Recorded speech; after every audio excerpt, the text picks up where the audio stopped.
മഹത്വമേറും സുപാർശ്വൻ ദണ്ഡൻ സംഹ്രാദിയും പ്രജംഗൻ കാലധനുസ്സും വാസശ്രവണനും ബകയും പുഷ്കലോൽക്കട കൈകസി കുന്തീനസി സുഖവും മനസി വർദ്ധിച്ചതു സുമാലിക്കും തനയന്മാരായി മാലിക്കുണ്ടായി വസുത പെറ്റനലനലിനലും വരനും സമ്പാദിയും പുത്രന്മാരോടും പടയോടുമൊന്നിച്ചു നടന്നെത്രയും പീഡിപ്പിച്ചാരവരും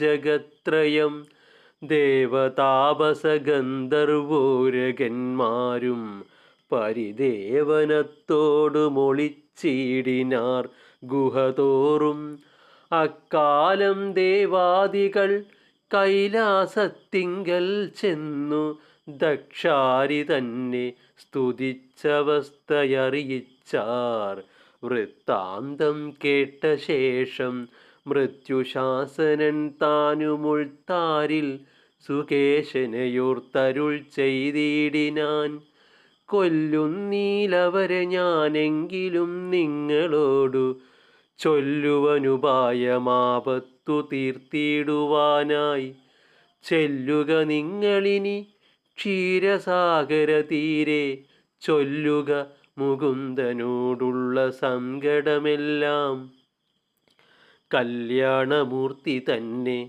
ദുഷ്ടരാക്ഷസരെയും കൊല്ലുമെന്നറിഞ്ഞാലും നിങ്ങളെ രക്ഷിപ്പാനായി എന്നതു കേട്ട നേരം ദേവകൾ മഹേശനെ വന്നിച്ചു വേഗേന പോയി പാൽക്കടൽ തീരം പുക്കാർ ഭക്തി കൈക്കൊണ്ടു നന്നായി സ്തുതിച്ചു തുടങ്ങിനാർ ഭക്തവത്സലനായ പത്മനാഭനെത്തതാ.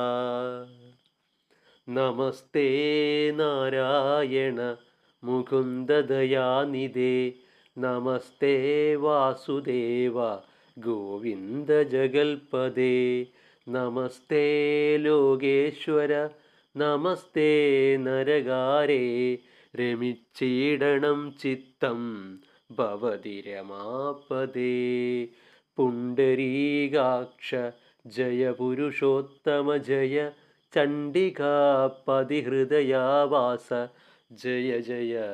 ഓം ശ്രീ ഗുരുഭ്യോ നമഃ. ഹരി ഓം തത്സത്.